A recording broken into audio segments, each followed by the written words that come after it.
Hello my soul family, कैसे हो आप सब। मेरी सभी सोल फैमिली को जय श्री राम, जय नीम करोली बाबा। आज मैं अपनी सोल फैमिली को बताऊंगी कि भगवान को करीब लाने वाली आदतें। आप ऐसा क्या करें कि भगवान आपके करीब आए, आपके पास आए। वरना तो लोग नॉन वेज खा लेते हैं तो ऐसे लोगों के पास से भगवान भाग जाते हैं। कौन रहेगा ऐसी गंदी जगह में। जो कहता है कि जो ये शरीर है ये हमारा मंदिर है, और उसी मंदिर में वो नॉनवेज का भोग लगाते हैं, शराब का भोग लगाते हैं, व्यभिचार का भोग लगाते हैं, गंदी आदतों का भोग लगाते हैं, ईर्ष्या द्वेष का भोग लगाते हैं। तो ऐसी जगह भगवान रहेंगे? रहकर भी भगवान नहीं रहते। रहते तो हैं, अब रहेंगे नहीं भगवान तो सांसें चली जाएंगी, इंसान डेड बॉडी बन जाएगा।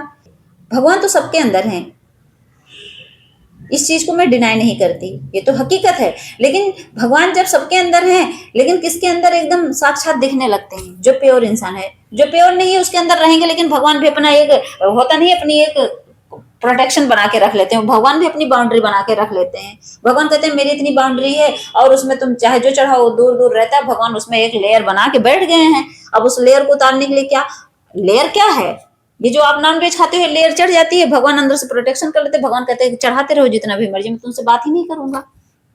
तो आज मैं अपनी सोल फैमिली को बताऊंगी कि भगवान को करीब लाएं कैसे। क्यों दूर भगाते हैं हम, क्यों क्यों हम गलत हरकतें कर कर भगवान को दूर भगा देते हैं। भगवान हमारे पास रहते हैं।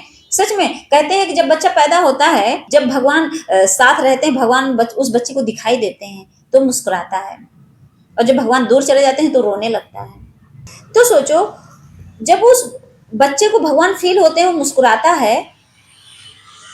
कभी कभी सोते सोते बच्चे मुस्कुराते हैं, इसका मतलब भगवान अपनी प्रेजेंस फील कराते हैं, क्योंकि वो प्योर सोल है। तो हम सब प्योर सोल हैं। जब हम सब बच्चे रहते हैं तो ऐसे ही रहते हैं, लेकिन धीरे धीरे हमारे अंदर क्या होती है, बड़े होते रहे हम 3D में फंस के, माया में फंस के भगवान से दूर हो जाते हैं। तो आज मैं अपनी सोल फैमिली को बताऊंगी भगवान को करीब लाने का उपाय, तरीका। ऐसा क्या करें कि जिससे हम भगवान हमारे पास आए। देखिए, भगवान को पाना बाहर नहीं, अंदर जागना है। अंदर मन की आंखें खोलिए, अपनी आत्मा को जगाइए, तब भगवान आपके करीब आएंगे। जब हमारी सोच, हमारी आत्मा, हमारे विचार, हमारे अंदर की मतलब जो चेतना है एकदम प्योर हो जाती है, एकदम शुद्ध हो जाती है, तो हमें भगवान फील होने लगते हैं, उनका अनुभव होने लगता है, हम उनकी प्रेजेंस फील करने लगते हैं। सोचिए, जब हम एकदम प्योर हैं तो समझ लो भगवान हमारे करीब हैं। हम महसूस करते हैं कि साक्षात भगवान खड़े हैं। उसके लिए प्योर बनना पड़ेगा। कहते नहीं, तन और मन, अंदर और बाहर दोनों से एकदम प्योर। अब ये नहीं कि मन एकदम साफ हो, अब हम कहें कि बाहर से एकदम गंदी गंदी बॉडी रखे। नहीं, बाहर से भी हमें क्लीन होना पड़ेगा, अंदर से भी। तभी तो लोग मेडिटेशन ध्यान करते हैं, अपना ऑरा क्लीन करते हैं, अपना 7 चक्रा एक्टिवेट रखते हैं, इसीलिए। और हर रोज मतलब डेली रूटीन बना लीजिए कि हमें भगवान की प्रार्थना और ध्यान करना है, मतलब उनकी नाम जाप पूजा पाठ भक्ति करनी है। डेली रूटीन में ऐड कर लीजिए। सबसे पहले उठिए, सुबह स्नान करिए, मतलब नहाइए धोइए, उसके बाद बैठ जाइए भगवान की भक्ति में। कम से कम 15 मिनट तो बैठना ही बैठना है। आप कुछ नहीं कर सकते तो कोई पाठ कर लीजिए। अब जैसे हनुमान बाबा की भक्ति करनी है तो हनुमान चालीसा पढ़ लीजिए, कुछ नहीं आता। एक माला 108 होता है, राम नाम जाप करिए, राधे राधे बोलिए। यही सब तरीका है भगवान को करीब लाने का, और ये समझ लो पहला तरीका है भगवान को अपने पास बुलाने का, अपने करीब लाने का। और तो और ग्रेटिट्यूड। देखिए, ग्रेटिट्यूड में क्यों रहना चाहिए हमेशा। क्यों कहते हैं कि सुबह सुबह उठ के भगवान को धन्यवाद करो, आभार व्यक्त करिए। आपके पास जो कुछ है, सबसे बड़ी तो आपकी सांसें हैं। सुबह उठिए, सबसे पहले कुछ मत करिए, अपने हाथ रब करिए और अपने चेहरे पे ऐसे ऐसे करिए और बोलिए कि थैंक यू यूनिवर्स। मैं तो सुबह उठती हूँ भगवान के पास आके बोलती हूँ thank you Hanuman Baba, thank you मुझे एक नई सुबह देने के लिए, thank you so much. Thank you मुझे ये सांसें देने के लिए, थैंक यू सो मच। क्योंकि हो सकता है कि कोई सोया हो और उठे ही ना। मेरे तन पे कपड़े देने के लिए थैंक यू।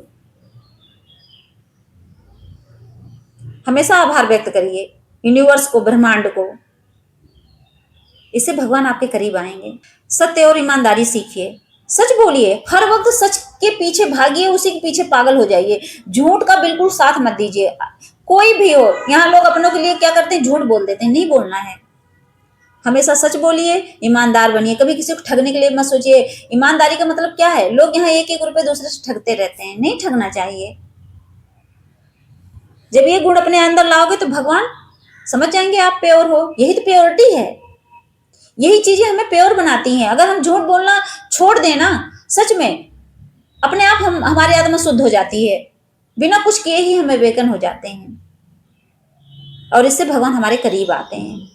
और तो और अपने अंदर हमेशा सेवा भाव जगा के रखिए, निस्वार्थ भाव से सेवा करिए गरीबों को। मतलब अगर आपके पास, मान लीजिए अगर आपके पास 100 रुपए हैं तो उसमें से 10 रुपए तो दान कर सकते हैं, इसीलिए कहते हैं 10% हमेशा दान करना चाहिए।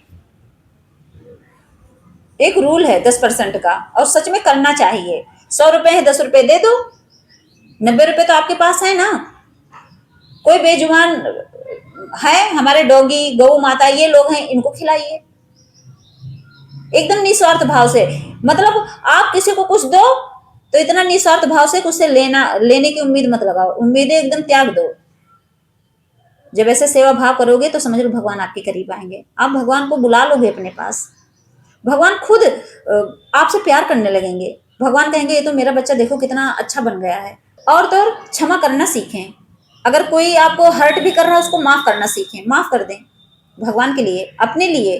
क्योंकि आप सोचो अगर उसको एक बार क्षमा कर दोगे तो भगवान आपके करीब आएंगे, यही सोचकर इसी लालच में क्षमा कर दो। क्योंकि उससे पंगा लोगे तो आपकी एनर्जी ड्रेन होगी, क्योंकि आप तो शुद्ध बन रहे हो। तो अगर उस शुद्धता में, अगर मान लो आप भगवान को पाने के लिए आप प्रक्रिया शुरू कर दिए कि आज से ही मैं एकदम प्योर बनूंगा, और अचानक से कोई आपको कुछ उल्टा बोल दे तो आप ट्रिगर हो, तो आपको ट्रिगर मिल जाता है और आप क्या करते हो, इरिटेट होकर उसको उल्टा सीधा बकने लगते हो। कितने लोग हाथ उठा देते हैं गुस्से में, नहीं करना है, सबको क्षमा करना सीखिए, इससे भगवान आपके करीब आएंगे। और तो और अच्छी संगत, अच्छी संगत क्या है? अच्छे लोगों के पास बैठिए, जो भगवान की चर्चा करें उनके पास बैठिए। यहाँ तो लोग पता क्या करते हैं, आप खुद सोचिए, आप विश्वास नहीं मानेंगे, 99% लोग जो गंदी वीडियो है उसी में फंसते हैं। आप कभी धार्मिक चीजों के पीछे देखिए तो कम लोग उससे अट्रैक्ट होते हैं। मतलब उनके अगर 1 मिलियन व्यूज जाएंगे तो कोई अगर भगवान की चर्चा करेगा उस पर मुश्किल से 10, 20, 100, 200, 1000, इससे ज्यादा नहीं आएगा। 2000, 3000 आ जाएगा, इससे ज्यादा नहीं आएगा। क्यों? क्योंकि सबको बुरी संगत ज्यादा पसंद है, अच्छी संगत किसी को अच्छी ही नहीं लगती। अभी जहां भगवान की कथा हो रही हो, सोचो 10 मिनट जाके बैठ जाए तो इंसान बोर हो जाएगा। अगर कहीं कोई नाचने वाली लड़की आ जाए, भी देखो वहां कितनी भीड़ लगेगी, कहेंगे चलो चलो वहां आई है, हॉट हॉट। सोचिए, मतलब ये क्या है? यही तो गंदी संगति है। और हमें अच्छी संगत के लोगों के पास बैठना है, जो हमें अच्छी चीजें सिखाएं, अच्छे दोस्त बनाने हैं। गंदे लोगों के पास बैठना ही नहीं है, जो आपको गलत संस्कार दे उसके पास बैठना ही नहीं है। यहाँ तक कि हमारे जो ये बच्चे हैं आजकल के, जो 14-15 साल के हैं, ऐसे बच्चे क्या करते हैं, मतलब गलत संगत में फंसकर अपने आप को बर्बाद कर रहे हैं, अपनी लाइफ बर्बाद कर रहे हैं। तो हमें अगर भगवान को पाना है तो हमें अच्छी संगत बनानी पड़ेगी, हमें अच्छे लोगों से व्यवहार करना पड़ेगा, हमें अच्छे लोगों से मिलना पड़ेगा, अच्छे लोगों से रिलेशन बनाना पड़ेगा, और गलत लोगों से हमेशा के लिए दूर रहना पड़ेगा। उनसे एकदम एनर्जी कट कर लो कि आज के बाद ऐसे लोगों से मैं बात भी नहीं करूंगा। अगर आप ऐसे चैनल को फॉलो किए हो तो अनफॉलो कर दो, दूर रहो ऐसे चैनल से, ब्लॉक कर दो कि आपके पास वो गंदी चीज आई ही ना गलती से। ऐसे आप भगवान को करीब लाओगे अपने। और अहंकार कम करो अपने अंदर, वो जो ईगो है आपका, जो कहता है मैं ही बड़ा, मैं ही सही और कोई नहीं, मतलब उस अहंकार को एकदम मार दो, खत्म कर दो। अहंकार कम तो समझ लो भगवान आपके पास। कहते नहीं, लोग बहुत इगोइस्टिक पर्सन बन जाते हैं। ईगो तो रहता है, सबके अंदर रहता है, लेकिन किसी का है कि एकदम शांत रहता है, किसी का एकदम उठा हुआ रहेगा। मतलब कब आए, कब टक से फन फैलाएं और डस लें, ऐसे। तो इतना इगोइस्टिक नहीं बनना है, हमेशा एकदम शांत और अहंकार का एकदम त्याग करना है। तब इससे क्या होगा, भगवान हमारे करीब आएंगे। भगवान ऐसे ही लोगों के पास रहते हैं जिनके अंदर अहंकार नहीं रहता है। जो अहंकार लेके चलते हैं तो भगवान कहते हैं तो अहंकार रह गया तो मैं रहूंगा, तो भगवान कहते हैं जाओ तुम, बाय बाय, अलग कर देते हैं भगवान उसको। और तो और संयम, पेशेंस बहुत जरूरी है। अब अगर आपके अंदर पेशेंस नहीं है तो समझ लो सब बेकार है, क्योंकि इंसान इम्पेशेंस होके क्या करता है, अपना सब कुछ बिगाड़ लेता है।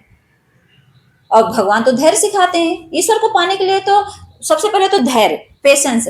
भक्ति तो छोड़ दीजिए, अगर आपके अंदर पेशेंस नहीं है तो आप भक्ति करने बैठोगे, बैठ ही नहीं पाओगे, क्योंकि भक्ति पेशेंस सिखाती है हमें। और अनुशासन,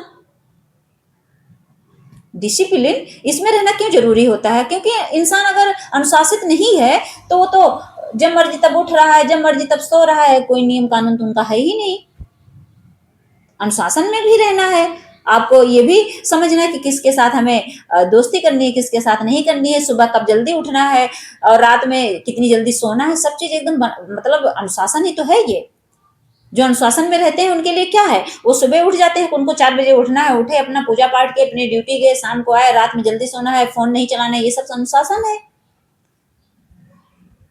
तो जब आप अनुशासन में रहते हो, आप पेशेंस के साथ रहते हो, तो इससे भगवान आपके करीब आते हैं। क्योंकि भक्ति पेशेंस इसलिए सिखाती है कि आपने कहा बाबा 1 महीने में मेरा काम हो जाए, और बाबा को लगा कि 1 साल में होने वाला है, 1 महीने में कहाँ कर दूंगा, नहीं करते भगवान। अब आप सोचते हो कि नहीं करें वरना तो मैं भक्ति नहीं करूंगा, तो यहाँ क्या होता है, आपका पेशेंस टूट जाता है। तो पेशेंस तो रखना पड़ेगा। तो मेरी सोल फैमिली समझ गई होंगी कि हाँ, क्या करने से भगवान करीब आते हैं, ऐसा क्या करें कि हम भगवान को करीब ले आए अपने। तो ये सब जो मैंने बताया, ये सब भगवान को अपने पास बुलाने का तरीका है। तो आप भी ये करिए और भगवान को अपने पास बुलाइए। जैसे मेरे साथ मेरे हनुमान बाबा रहते हैं, वैसे आपके पास आपके भगवान आ जाएंगे, जिसको भी आप पूछते होंगे, जिसकी भी पूजा करते होंगे। ये सोल फैमिली समझ गई होंगी। तो आप भी भगवान को अपने पास बुलाइए। जय श्री राम, जय नीम करोली बाबा।